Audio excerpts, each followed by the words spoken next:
ਤੁਹਾਨੂੰ याद होएगा कि कुछ दिनों तो कुछ असी इशू रेज किए जिन्हों का संबंध पंजाबी लैंगुएज और सिक्खी के इशूज़ सिख बंदियां के इशूज़ दविंदरपाल सिंह भुल्लर के इशू इन्होंने बारे कई असी क्वेश्चन रेज किए थानू ये भी याद होना है कि केजरीवाल साहब ने पहला तो यह कहा सी भुल्लर साहब के इशू बारे कि ये साडी सरकार के थले आंदा ही नहीं, वो शरेआम ही मुकर गए सी। लेकिन बाद दे विच जदों आपां पेपर इत्थे जारी किए कि इन्हां दी सरकार का इशू है और इन्हां दी सरकार ने ही उन्हां दी रिहाई नूं रोकिया होया और जिहड़े हुक्म है वो इन्हां दी सरकार दे ही है। कमेटी जिहड़ी इन्हां दी सरकार ने बनाई है जिहदे 5 मैंबर दिल्ली सरकार दे सीगे ते सिर्फ 1 मैंबर जुडिशरी चों सीगा। इन्हां दा उहदा चेयरमैन भी इन्हां दा जिहड़ा होम मिनिस्टर सतिंदर जैन है वो सारा जो ये सामने लिया तो फिर उस तो बाद केजरीवाल साहब ने मनना पिया कि हाँ ये असी ही रिहाई रोकी हुई है दविंदरपाल सिंह भुल्लर की। लेकिन नाल ही उन्होंने एक होर गल कही, वो कहते नहीं वो कमेटी बनी हुई है और कमेटी के बहुते बंदे जुडिशरी दे है तो उस असीं कुछ कर नहीं सकते। उस बाद तुहानूं याद होना मैं वो पेपर जारी किए कि जुडिशरी का मैंबर सिर्फ एक है और बाकी सारे मैंबर साहबान जिहड़े ने वो सरकार दे ने और उन चों जिहड़े ओवरवैलमिंग मैजोरिटीज़ बहुत ज़्यादा वड्डी गिणती दे विच जिहड़े लोग ने 7 चों 5 वो दिल्ली सरकार दे। उस तो बाद जो फस गए तो फिर केजरीवाल साहब ने एक बयान दिता। हुण मैं उहदे बारे गल करन लगा कि उस तो बाद की होया। उस तो बाद उन्होंने बयान दिता कि जिहड़ा असीं वो कमेटी एक बनी हुई है, मैं बतौर मुख मंत्री उन्होंने हुक्म कर दिना कि वो दविंदरपाल सिंह भुल्लर के केस नूं विचारन। हालांकि वो विचार चुके सी, ना कर चुके सी, रिहाई रोकी हुई है दिल्ली सरकार ने, लेकिन फिर भी इन्होंने झूठ बोलिया कि असीं मैं दोबारा कह देना, मैं दोबारा हुक्म जारी कर देना, अज ही कर देना इन्हें कहा सी। इस गल नूं 10 दिन तो ज़्यादा हो गए। मैं अज सवेरे ही अपने सोर्सिस राही दिल्ली सरकार तो चैक किया कि की दविंदरपाल सिंह भुल्लर की रिहाई के बारे केजरीवाल ने कोई हुक्म जारी किए है। इस मोमेंट तक 12:07 6 फरवरी 2022 तक वो झूठ ही झूठ है। कोई ऑर्डर नहीं जारी किए हजे तक, कोई कमेटी नहीं इन्होंने कहा कि मीटिंग कदों करो कदों ना करो, की करो करो भी कि ना करो, कुछ नहीं कहा। सो पंजाबियों को झूठ दाग दिता कि मैं कमेटी को कह दाँगा दविंदरपाल सिंह भुल्लर बारे। इदा ही बिल्कुल इस तरह ही जो मैं दूजा इशू रेज किया कि पंजाबी लैंगुएज जी है वो दिल्ली के स्कूलों के इन्होंने बंद करती है तो वो किसी पत्रकार ने भगवंत मान को सवाल पूछा सी कि साडे वल्लों कि वो सबूत दे रहे हैं। असीं सबूत दिते सीगे, दिल्ली सरकार के हुक्म इत्थे जारी किए असीं जिहड़े हैगे सारे पत्रकारां च वंडिया सी उहदियां कापियां। वो जदों उन्होंने पूछा गया कि अकाली दल वाले तो तुहाडे सरकार के डॉक्यूमेंट पेश कर रहे हैं कि तुसीं पंजाबी बोली जिहड़ी है उहदी पढ़ाई स्कूलों च बंद करती है, उहदे जवाब भगवंत मान ने कहा सी तो ये तो कोई वड्डी गल नहीं है, ये तो मैं केजरीवाल साहब को कह देना, ये तो रातों रात ही हुक्म जारी कर देंगे, हुक्म जो पुराना है कैंसल कर देंगे, पढ़ाई शुरू कर देंगे। इस गल भी 10 दिन हो गए हैं, रातों रात जो हुक्म करने से जारी, कोई हुक्म जारी नहीं होया है। पंजाबी बोली की पढ़ाई अजे भी दिल्ली के स्कूलों में पहली बारी बंद की हुई है। दिल्ली के पंजाबी लैंगुएज सैकेंड लैंगुएज है। लेकिन वड्डी गल जी वो ये है कि दविंदरपाल सिंह भुल्लर के केस बारे केजरीवाल ने झूठ बोलिया कि मैं कमेटी को कह देना, अजे तक नहीं कहा, 10 दिन तो वध हो चुके हैं। जबकि यह भी थोड़ा पता है कि उन्होंने 1 मिनट भी जेल में रखना कानूनी जुर्म है, क्योंकि सुप्रीम कोर्ट हुक्म कर चुकी है कि इन्हों की सज़ा पूरी हो चुकी है, इन्होंने रिहा किया जाए। मैं पूछना चाहना कि थोड़ा सिक्खी नाल की वैर है कि तुसी पहला तो उन्होंने रिहाई को रोकते हो, फिर तुसी मुकरते हो कि नहीं असीं रोकिया ही नहीं, तो दिल्ली सरकार ये केंद्र सरकार ने रोकिया। फिर जो तुहाडा झूठ नंगा चिट्टा फड़िया जाता फिर तुसी कहने अच्छा कोई गल नहीं मैं कह देना कमेटी को, तुसी फिर झूठ बोलते हो कि उस तुसी कहा मैं अज ही कह देना। और केजरीवाल की प्रैस कॉन्फ्रेंस हुई, सारे ने उन्होंने सवाल किए थे तो उन्होंने कहा मैं अज ही कह देना कमेटी को। उस गल 10 दिन हो गए, कुछ नहीं कहा, अजे तक कोई ऑर्डर नहीं है, जे है तो लियाण कित्थे ने। दूसरा पंजाबी लैंगुएज बारे भगवंत मान ने कहा कि यह तो कोई वड्डी गल नहीं है, पंजाबी लैंगुएज तो मुख्यमंत्री साहब के अधिकार खेतर या मुख्यमंत्री मतलब केजरीवाल जिहड़ा कि दिल्ली का ठग मैं कहना हुन्ना कि आए ने सारे ये, तो वही ठगी फिर मारी है, वही ठगपना फिर किया कि इत्थे लोगों को कहता कि असीं पंजाबी लैंगुएज नूं लागू करन लई अज ही हुक्म जारी कर दिंदे आ। इस गल नूं 10 दिन हो गए, कोई हुक्म नहीं जारी होए, कोई कार्रवाई नहीं हुई, कोई सरकारी दफ्तर कोई मूवमेंट नहीं उत्थे हुई है।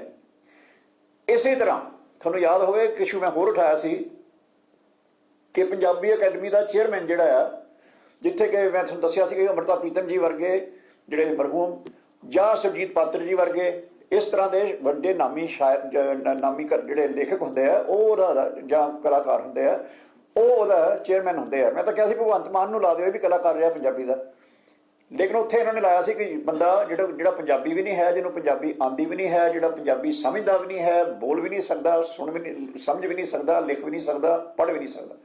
ਰਜਿੰਦਰ ਕੁਮਾਰ ਉਹਦਾ ਨਾਂ ਹੈ। ਤਾਂ ਇਹੀ ਸਵਾਲ ਜਦੋਂ ਉਹਨਾਂ ਨੂੰ ਪੁੱਛਿਆ ਗਿਆ ਆਮ ਆਦਮੀ ਪਾਰਟੀ ਦੇ ਲੀਡਰ ਨੂੰ, ਤਾਂ ਉਹਦੇ ਬਾਰੇ ਵੀ ਉਹਨਾਂ ਨੇ ਇਹੀ ਕਿਹਾ ਕਿ ਇਹ ਤਾਂ ਕੋਈ ਗੱਲ ਹੀ ਨਹੀਂ, ਇਹ ਤਾਂ ਮੁੱਖ ਮੰਤਰੀ ਦਾ ਅਧਿਕਾਰ ਖੇਤਰ ਹੈ, ਚੇਅਰਮੈਨ ਕਿਹਨੂੰ ਲਾਣਾ ਕਿਹਨੂੰ ਨਹੀਂ ਲਾਣਾ। ਉਹ ਅਸੀਂ ਕਹਿ ਕੇ ਅੱਜ ਇਹ ਬਦਲਾ ਦਿੰਦੇ ਹਾਂ।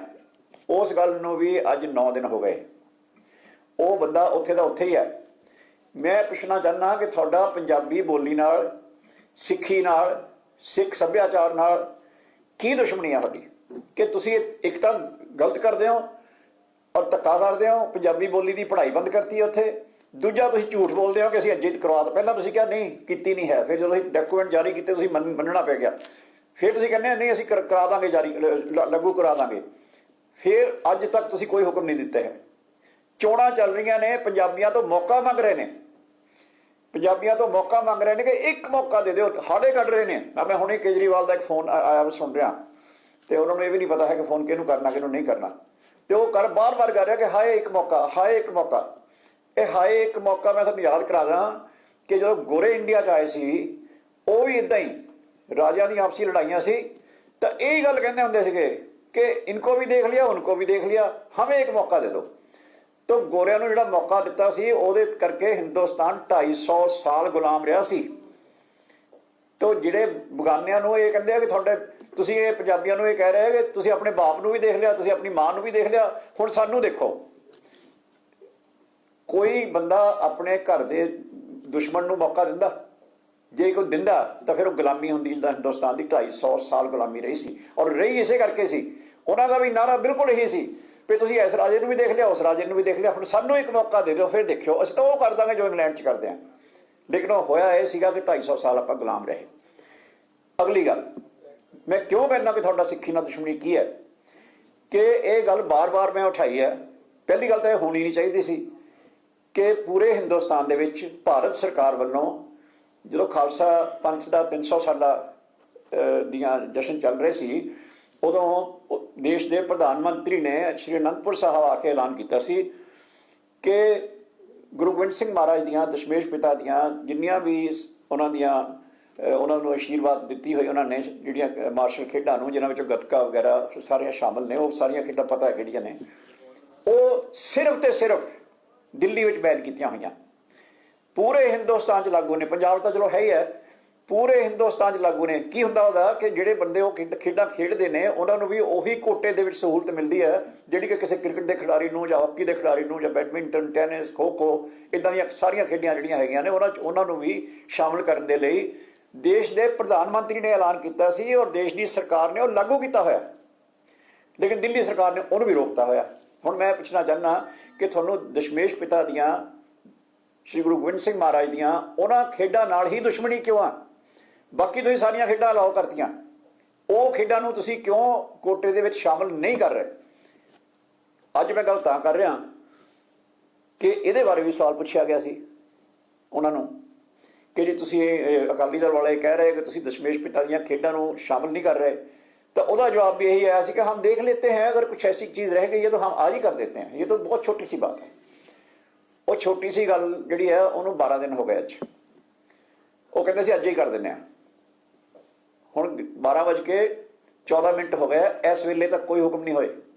ना पंजाबी बोली नूं दिल्ली च पढ़ाने बारे कोई हुक्म होया अजे तक, ना दविंदरपाल सिंह भुल्लर की रिहाई बारे जिहदे बारे केजरीवाल ने कहा कि ये तो कोई बात नहीं, हम कमेटी को कह देते हैं, ना उहदे बारे कोई हुक्म जारी होया, ना दशमेश पिता दियां खेडां नूं कोटा वालियां खेडां में शामिल करने लिए कोई हुक्म जारी होया, ना पंजाबी अकैडमी का चेयरमैन जिहड़ा भगवंत मान कहता सी 1 मिनट च लाया जा सकता, ना उन्होंने लाने बारे उत्थे कोई पंजाबी लाने बारे कोई फैसला होया। चारे ही गल्लां ते और चारां दा जिहड़ा संबंध है वो पंजाब नाल है, क्योंकि गुरु गोबिंद सिंह महाराज जिहड़ियां खेडां दी मैं गल कर रहा वो आनंदपुर साहब तो शुरू होईयां सी।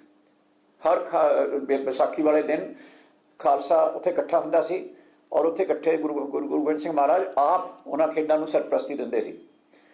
ना ਉਹਦੇ ਬਾਰੇ ਕੁਝ ਕੀਤਾ, ਨਾ ਦਵਿੰਦਰਪਾਲ ਸਿੰਘ ਭੁੱਲਰ ਦੀ ਰਿਹਾਈ ਬਾਰੇ ਜਿਹੜਾ ਇਹਨਾਂ ਨੇ ਕਿਹਾ ਸੀ ਮੈਂ ਅੱਜ ਹੀ ਕਰ ਦਿੰਦਾ, ਉਹਨੂੰ ਕਮੇਟੀ ਨੂੰ ਕਹਿ ਦਿੰਦਾ ਕਿ ਅੱਜ ਹੀ ਫਿਰ ਮੀਟਿੰਗ ਕਰ ਲੈ, ਕੋਈ ਨਹੀਂ ਕੀਤੀ। ਨਾ ਹੀ ਪੰਜਾਬੀ ਲੈਂਗੁਏਜ ਬੋਲੀ ਬਾਰੇ ਫਿਰ ਦਿੱਲੀ 'ਚ ਲਾਗੂ ਕਰਨ ਬਾਰੇ ਕਹਿੰਦੇ ਸੀ ਉਹ ਗਲਤੀ ਨਾ ਹੋ ਗਿਆ ਹੋਏਗਾ, ਰਹਿ ਗਈ ਹੋਏਗੀ, ਹਮ ਠੀਕ ਕਰ ਦੇਤੇ हैं। मतलब एड्डी ਵੱਡੀ ਗੱਲ कि ਪੰਜਾਬੀ ਲੈਂਗੁਏਜ ਕਹਿੰਦੇ ਗਲਤੀ ਨਾ ਰਹਿ ਗਈ ਹੋਣੀ ਆ, ਜਿਹੜੀ ਸ਼ੁਰੂ ਤੋਂ ਚੱਲਦੀ ਆ ਰਹੀ ਹੈ। ਬੰਦ ਕਰਨੇ मतलब ਬੰਦ ਕਰਨ ਦੇ ਹੁਕਮ ਅਲੱਗ ਤੌਰ ਤੇ ਜਾਰੀ ਕਰਨੇ ਪੈਂਦੇ ਆ, ਉਹ ਕੀਤੇ, ਉਹ ਗਲਤੀ ਨਾ ਕਹਿੰਦੇ ਹੋ ਗਏ ਤੇ ਗਲਤੀ ਨਾ ਹੋ ਗਏ ਤਾਂ ਤੁਸੀਂ ਕਿਹਾ ਮੈਂ ਅੱਜ ਹੀ ਠੀਕ ਕਰ ਦੇਣਾ, ਉਹਨੂੰ 10 ਦਿਨ ਹੋ ਗਏ। ਸੋ ਇਹਨਾਂ ਚਾਰਾਂ ਚੀਜ਼ਾਂ ਤੇ ਮੇਰਾ ਇਹਨਾਂ ਨੂੰ ਸਵਾਲ ਹੈ ਕਿ ਤੁਹਾਡਾ ਪੰਜਾਬੀ ਨਾਲ, ਪੰਜਾਬੀ ਬੋਲੀ ਨਾਲ, ਸਿੱਖੀ ਨਾਲ, ਦਵਿੰਦਰਪਾਲ ਸਿੰਘ ਭੁੱਲਰ ਨਾਲ, ਦਸ਼ਮੇਸ਼ ਪਿਤਾ ਦੀਆਂ ਖੇਡਾਂ ਨਾਲ ਤੁਹਾਡਾ ਕੀ ਵੈਰ ਹੈ? ਤੁਸੀਂ ਇਹਦੇ ਉੱਤੇ ਸਿਰਫ ਇੰਨਾ ਹੀ ਨਹੀਂ ਕਿ ਤੁਸੀਂ ਪੱਖਪਾਤ ਕਰ ਰਹੇ ਹੋ, ਤੁਸੀਂ ਸ਼ਰੇਆਮ ਸਟੇਜਾਂ ਤੋਂ ਖੜ ਕੇ ਝੂਠ ਬੋਲ ਰਹੇ ਹੋ ਕਿ ਅਸੀਂ ਕਰਤਾ।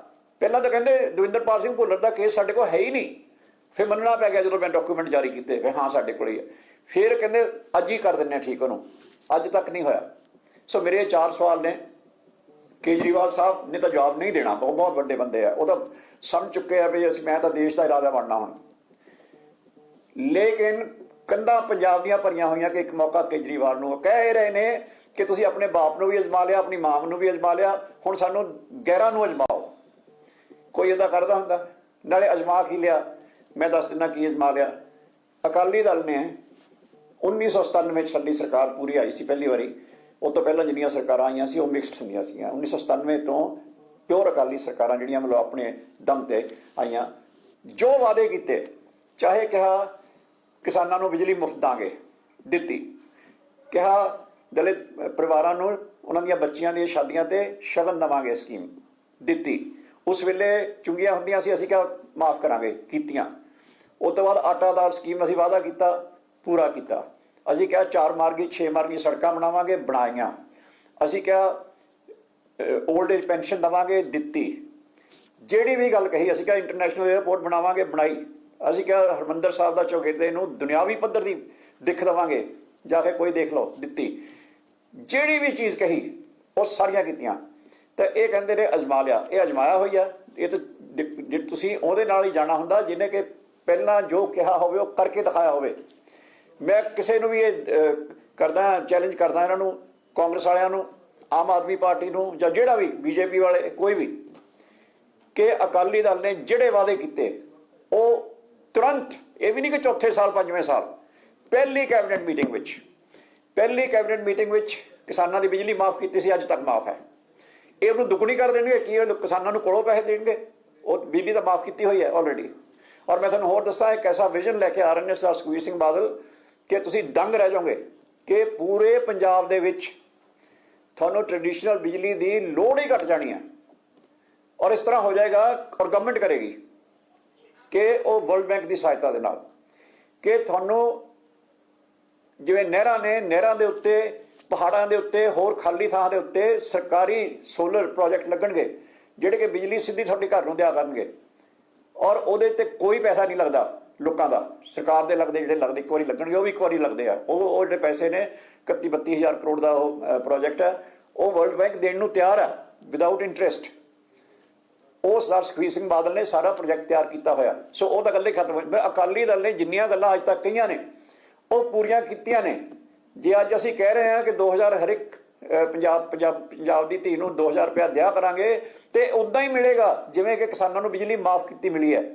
ਇਹ ਉੱਦਾਂ ਹੀ ਮਿਲੇਗਾ ਜਿਵੇਂ ਸੜਕਾਂ ਬਣਾ ਕੇ ਦਿੱਤੀਆਂ ਨੇ, ਉੱਦਾਂ ਹੀ ਮਿਲੇਗਾ ਜਿਵੇਂ ਇੰਟਰਨੈਸ਼ਨਲ ਏਅਰਪੋਰਟ ਬਣਾ ਕੇ ਦਿੱਤੀ ਹੈ, ਜਾਂ ਹਰਿਮੰਦਰ ਸਾਹਿਬ ਦੀ ਦਿੱਖ ਠੀਕ ਕੀਤੀ ਹੈ, ਜਾਂ ਸ਼ਗਨ ਸਕੀਮ ਦਿੱਤੀ ਹੈ, ਜਾਂ ਬਜ਼ੁਰਗਾਂ ਨੂੰ ਪੈਨਸ਼ਨ ਦਿੱਤੀ ਹੈ। ਜਿਹੜੀਆਂ ਵੀ ਗੱਲਾਂ ਅਸੀਂ ਪਹਿਲਾਂ ਕਹਿੰਦੇ ਰਹੇ ਹਾਂ, ਕੋਈ ਇੱਕ ਬੰਦਾ ਖੜ ਕੇ ਕਹਦਾ ਕਿ ਅਕਾਲੀ ਦਲ ਨੇ ਪੂਰੀਆਂ ਨਹੀਂ ਕੀਤੀਆਂ।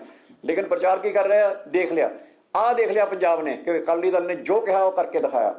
ਔਰ ਮੈਂ ਇੱਕ ਵਾਰੀ ਫੇਰ ਇਹ ਗੱਲ ਕਹਿਦਾ ਕਿ ਜਿਹੜੀਆਂ ਇਹ ਅੱਗਾਂ ਲਾਉਣ ਦੀ ਕੋਸ਼ਿਸ਼ ਕਰ ਰਹੇ ਹੈ ਕਿ ਤੁਸੀਂ ਆਪਣੇ ਬਾਪ ਨੂੰ ਵੀ ਦੇਖ ਲਿਆ, ਮਾਂ ਨੂੰ ਵੀ ਦੇਖ ਲਿਆ, ਹੁਣ ਦੁਸ਼ਮਣ ਨੂੰ ਦੇਖੋ, ਦੁਸ਼ਮਣ ਨੂੰ ਮੌਕਾ ਦਿਓ। ਗੈਰਾਂ ਨੂੰ ਮੌਕਾ ਪੰਜਾਬੀ ਇੱਕ ਵਾਰੀ ਮਹਾਰਾਜਾ ਰਣਜੀਤ ਸਿੰਘ ਦੇ ਰਾਜ ਤੋਂ ਬਾਅਦ ਦੇ ਕੇ ਗਲਤੀ ਕਰ ਬੈਠੇ ਸੀ, ਮੁੜ ਕੇ ਨਹੀਂ ਕੀਤੀ। ਮੁੜ ਕੇ ਮੁਲਕ ਸਾਰੇ ਨੂੰ ਆਜ਼ਾਦ ਪੰਜਾਬੀਆਂ ਨੇ ਕਰਾਇਆ ਸੀ। ਸਰਦਾਰ ਭਗਤ ਸਿੰਘ, ਸ਼ਹੀਦ ਆਜ਼ਮ, ਇੱਦਾਂ ਦੇ ਲੋਕਾਂ ਨੇ 80% ਕੁਰਬਾਨੀਆਂ ਪੰਜਾਬੀਆਂ ਨੇ ਦਿੱਤੀਆਂ ਸੀ। ਇਹ ਸਾਨੂੰ ਆ ਕੇ ਦੱਸ ਰਹੇ ਨੇ ਕਿ ਤੁਸੀਂ ਅਜਮਾ ਲਿਆ ਸਾਰਿਆਂ ਨੂੰ। ਤਾਂ ਮੈਂ ਇਹ ਕਹਿਣਾ ਚਾਹੁੰਦਾ ਕਿ ਇਹ ਉਹ ਗੱਲਾਂ ਬਾਅਦ 'ਚ ਕਰ ਲਿਓ। ਪਹਿਲਾਂ ਜਿਹੜੇ ਤੁਸੀਂ 4 ਜਨਤਕ ਤੌਰ 'ਤੇ ਝੂਠ ਬੋਲੇ ਨੇ ਉਹਦੀ ਮਾਫੀ ਮੰਗੋ। ਦਵਿੰਦਰਪਾਲ ਸਿੰਘ ਭੁੱਲਰ ਦੀ ਰਿਹਾਈ ਬਾਰੇ ਕੋਈ ਮੀਟਿੰਗ ਨਹੀਂ ਕੀਤੀ ਤੁਸੀਂ, ਨਾ ਹੁਕਮ ਜਾਰੀ ਕੀਤੇ ਹੈ ਪੰਜਾਬੀ ਬੋਲੀ ਲਾਗੂ ਕਰਨ ਲਈ, ਨਾ ਹੁਕਮ ਜਾਰੀ, ਬਲਕਿ ਤੁਸੀਂ ਪੰਜਾਬੀ ਬੋਲੀ ਨੂੰ ਬੰਦ ਤੁਸੀਂ ਕੀਤਾ। ਪਹਿਲਾਂ ਚੱਲ ਰਹੀ ਸੀ ਉੱਥੇ ਸੈਕੰਡ ਲੈਂਗੁਏਜ ਦੇ ਤੌਰ ਤੇ, ਉਹਨੂੰ ਜਾਰੀ ਨਹੀਂ ਕੀਤਾ ਹੁਕਮ ਲਾਗੂ ਕਰਨ ਲਈ। ਪੰਜਾਬੀ ਅਕੈਡਮੀ ਦੇ ਚੇਅਰਮੈਨ ਨੂੰ ਨਾਨ ਪੰਜਾਬੀ ਬੰਦੇ ਨੂੰ ਲਾਇਆ ਜਿਹਨੂੰ ਪੰਜਾਬੀ ਆਉਂਦੀ ਨਹੀਂ, ਉਹਨੂੰ ਬਦਲਣ ਦੇ ਕੋਈ ਆਰਡਰ ਨਹੀਂ ਆਏ ਅਜੇ ਤੱਕ। ਤੇ ਨਾ ਹੀ ਦਸ਼ਮੇਸ਼ ਪਿਤਾ ਦੀਆਂ ਜਿਹੜੀਆਂ ਸਪੋਰਟਸ ਨੇ, ਮਾਰਸ਼ਲ ਸਪੋਰਟਸ, ਉਹਨਾਂ ਨੂੰ ਲਾਗੂ ਕਰਨ ਲਈ ਜੋ ਇਹਨਾਂ ਨੇ ਕਿਹਾ ਸੀ ਅਸੀਂ ਹੁਕਮ ਜਾਰੀ ਕਰ ਦਿੰਦੇ ਹਾਂ, ਗਲਤੀ ਨਾ ਹੋ ਗਿਆ ਹੋਏਗਾ, ਨਾ ਉਹ ਗਲਤੀ ਠੀਕ ਕੀਤੀ ਹੈ। ਇਹਨਾਂ ਉੱਤੇ ਮੈਂ ਕੇਜਰੀਵਾਲ ਨੇ ਤਾਂ ਜਵਾਬ ਨਹੀਂ ਦੇਣਾ, ਪਰ ਭਗਵੰਤ ਮਾਨ ਜਿਹੜਾ ਉਹਨਾਂ ਦੇ ਨਾਲ ਕੁੱਟਿਆ ਬੈਠਾ ਹੁੰਦਾ, ਜਿਵੇਂ ਮਾਰ ਕੇ ਬਿਠਾਇਆ ਹੁੰਦਾ, ਉਹ ਵਿਚਾਰੇ ਦੀ ਉਹ ਸ਼ਕਲ ਨਹੀਂ ਰਹੀ ਪਹਿਲਾਂ ਵਾਲੀ। ਉਹਨਾਂ ਨੂੰ ਮੈਂ ਸਵਾਲ ਕਰਦਾ ਕਿ ਜਿਹੜੇ 4 ਵਾਅਦੇ ਤੁਸੀਂ ਲੋਕਾਂ ਦੇ ਸਾਹਮਣੇ ਕਿਹਾ ਸੀ ਆ ਗਲਤੀਆਂ ਠੀਕ ਕਰ ਦਿੰਦੇ ਆ, ਉਹ ਅਜੇ ਤੱਕ ਕਿਉਂ ਨਹੀਂ ਕੀਤੀਆਂ? ਸਾਡਾ ਹਰ ਇੱਕ ਪ੍ਰੋਗਰਾਮ ਦੇਖਣ ਅਤੇ ਸਾਡੇ ਨਾਲ ਜੁੜਨ ਲਈ ਸਬਸਕ੍ਰਾਈਬ ਕਰੋ ਬਨੇਰਾ ਟੀਵੀ ਅਤੇ ਨੋਟੀਫਿਕੇਸ਼ਨ ਲਈ ਬੈਲ ਆਈਕਨ ਤੇ ਕਲਿੱਕ ਕਰੋ।